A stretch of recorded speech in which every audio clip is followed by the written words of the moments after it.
Sangat aneh negara tidak bisa menghadirkan seorang yang diumumkan sebagai tersangka.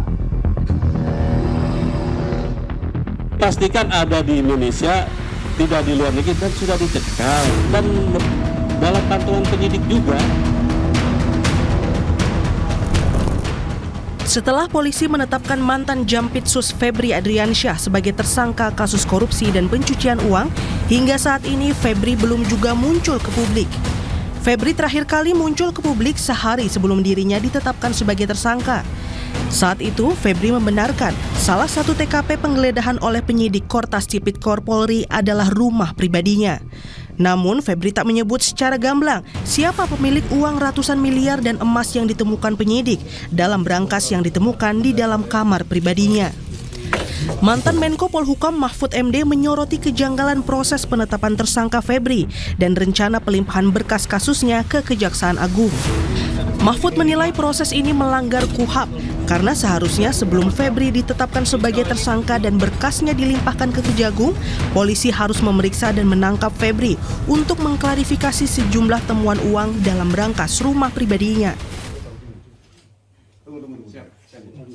Dengan diserahkan, itu kan beda. Kalau dilimpahkan tuh ukurannya hanya satu, sudah diperiksa, sudah P21, dan sudah cukup alat bukti. Diserahkan.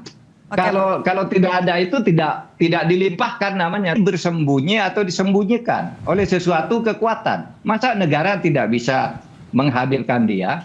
Masa negara tidak mengumumkan dia ada di suatu tempat ini dan seterusnya? Apalagi dikatakan sudah dilimpahkan meskipun secara yuridis itu belum ada pelimpahan. Dan menurut saya, menurut keyakinan saya, polisi itu sudah tahu uang itu dari siapa yang bawa. Kapus Penkum Kejagung Anang Supriyatna menyebut peran Febri dalam kasus korupsi besar ini akan didalami oleh jaksa setelah menerima seluruh berkas dari polisi. Anang menegaskan penyidikan terhadap mantan Jampitsus Febri Adriansyah akan dilaksanakan secara terbuka dan profesional. Anang juga menyebut Kejagung akan berkoordinasi dengan KPK untuk membantu supervisi penyidikan kasus korupsi yang melibatkan salah satu mantan pejabat tingginya.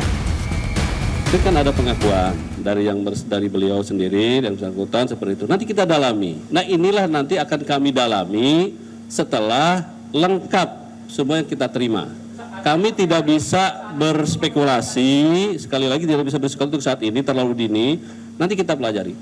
Jadi kami pastikan kita akan lakukan dengan profesional dan terbuka, itu aja. Dan kita tidak akan menutupi, ya. Tetapi tetap kami memegang prinsip kehati-hatian dan menjunjung asas praduga tak bersalah, itu mutlak.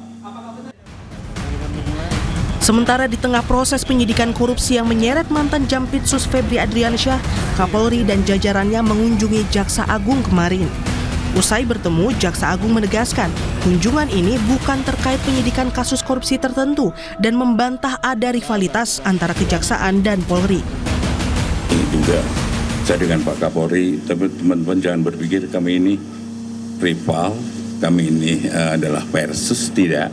Jadi kami sejak dulu kami sudah mengenal secara pribadi beliau, kemudian kami sama-sama, saya jadi Jaksa Agung, beliau sadar Kapolri, kemudian jangan juga berpikir karena ada hal-hal sesuatu kemarin, ini adalah silaturahmi yang biasa kami lakukan dan kami selalu berpikir bagaimana perbaikan ke depan lagi. Saat ini polisi sudah menetapkan Febri Adriansyah dan seorang pihak swasta berinisial D atas kasus korupsi. Penetapan tersangka dilakukan penyidik sebelum memeriksa Febri Adriansyah. Tim Liputan, Kompas TV.